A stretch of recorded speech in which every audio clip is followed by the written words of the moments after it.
After you watch this lesson, click on the link that's right below this video, and that will take you over to practicetheguitar.com, and there you can practice this scale exercise at 15 tempos with full notation, tablature, backing tracks, a full lesson video, all designed to help you to improve your playing. Go check it out. For this lesson, I wanted to put something together that can help guitar players connect the minor pentatonic scale with the overlapping notes for major or minor scales. This particular lesson, I'm using E minor pentatonic and the E natural minor scale to use as this example. What I'm trying to do here is just group the 7 different patterns of the major scale on top of the 5 different patterns of the minor pentatonic scale. If you're thinking of this from the E minor pentatonic scale, then I'm thinking of these 5 notes, which are E, G, A, B, and D. Those are the 5 notes that make the E minor pentatonic scale. And I label the 5 patterns based off of the relationship of each note in that scale to the overall key. In other words, I call E the root, or the first note,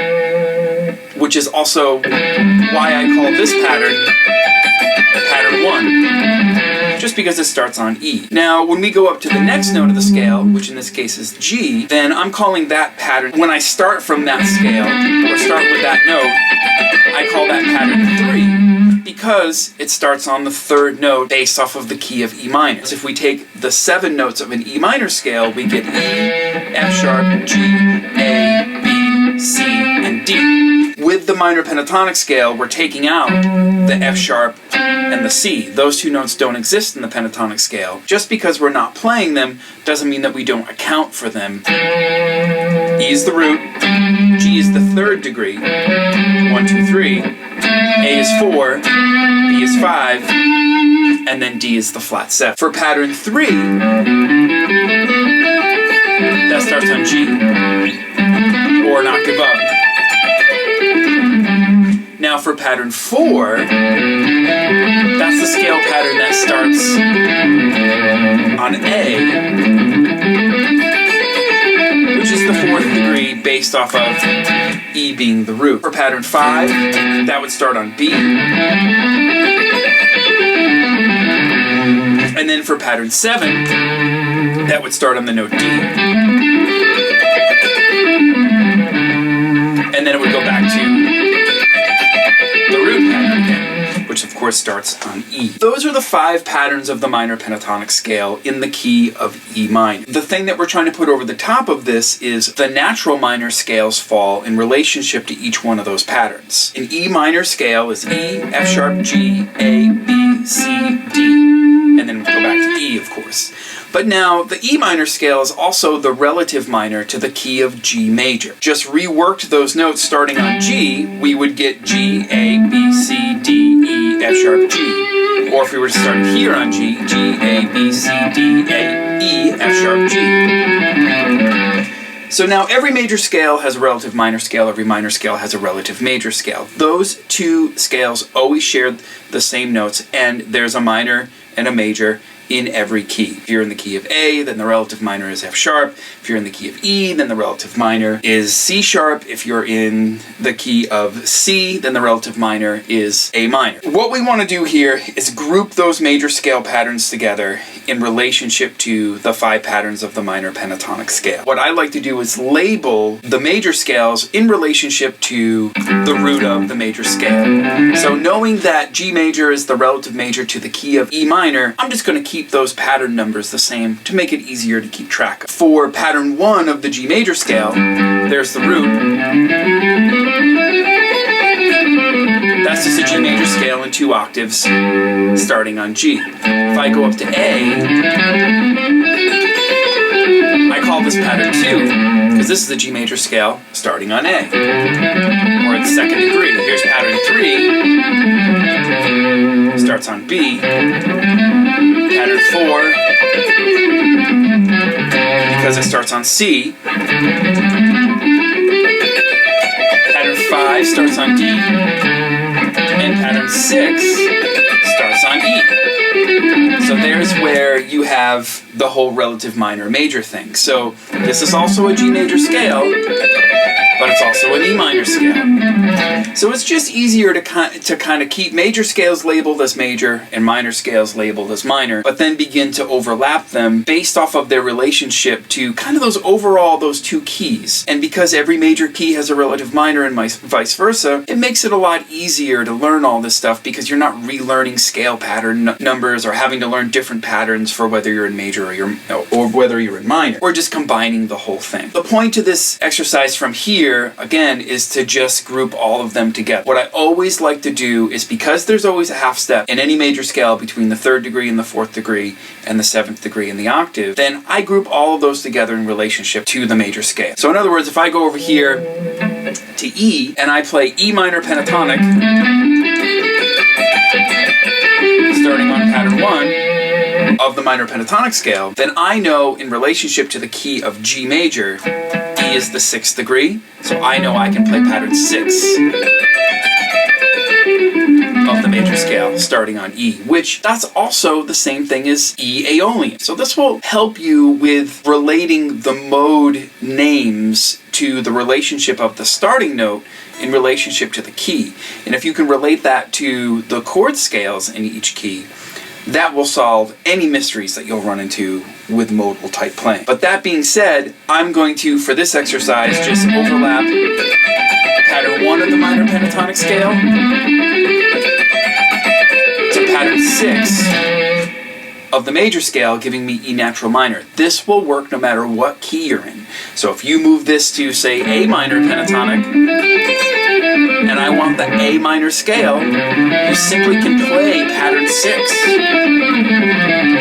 That will work anywhere you move on the fret. So the other scale patterns work exactly the same way. So if I go up to pattern 3 of the E minor pentatonic scale, which that also repeats down here on the 3rd fret, so keep in mind that this is G, starting on G, G, A, B, D, E. That's just an octave up from the 3rd fret. Same exact notes. I can overlap the G major scales in those positions as well. So if this is the note G with E minor pentatonic in relationship to the E minor scale, then I'm just going to say, well, if I want E minor scales, which are the same as G major scales, then I can say, okay, well, this is pattern 1 of the G major scale, starting right on G. That gives you the E minor scale. And then I can do the same thing starting with this note as well, which is F sharp. Now I label that as pattern 7, just because in relationship to G, F sharp is the 7th degree. But now you have these 3 sets, or these 3 patterns that you can put together in one set. So in other words, E minor pentatonic, the E minor scale, starting on F sharp, and the E minor scale starting on G. So for soloing, that's one sort of group of patterns that can all be used together. Just keep in mind that I'm relating the numbers again to the G major scale, knowing that the G major scale shares the same number, or the same notes rather, as the E minor scale. Now if I go up to A, I know that A is the 4th degree in relationship to E minor, sorry. So there's pattern 4 of the minor pentatonic scale.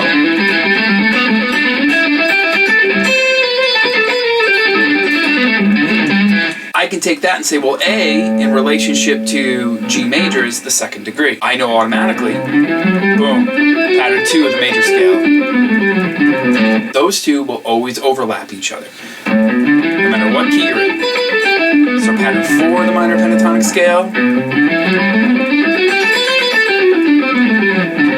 pattern 2 of the major scale, which we're using as E natural minor in this case. This same thing is going to work across any key, anywhere on the neck, no matter how you put it together. These relationships of the scales between minor pentatonic and major scales, aka minor scales, because you could also do this in major as well, will all relate always the same. You just want to work on being able to physically play them, being able to transpose them into any key, and being able to actually use them. So that's the beauty of this exercise. And what I'm doing, again, is I'm just overlapping each pentatonic pattern with each major scale pattern, using all hammer-ons and pull-offs across the neck. I'm even stopping and letting the the beginning note or the starting note ring in each position to help us sort of visually group those patterns together. So then eventually when you're soloing, you can take any position and say if you're soloing using the minor pentatonic scale,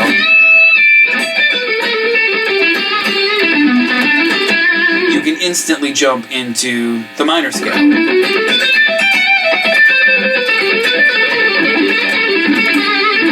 So you can get that sound between the bluesy pentatonic type thing as well as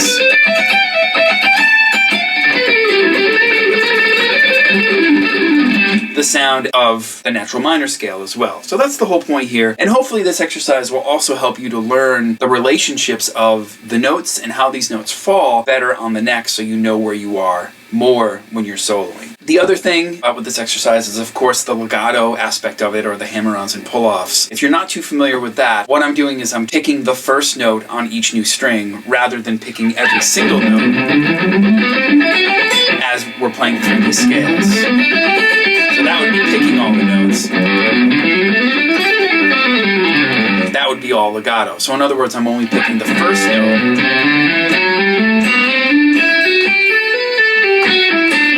of every new string. So even when it's pentatonic scales, I'm just picking the first note out of every two.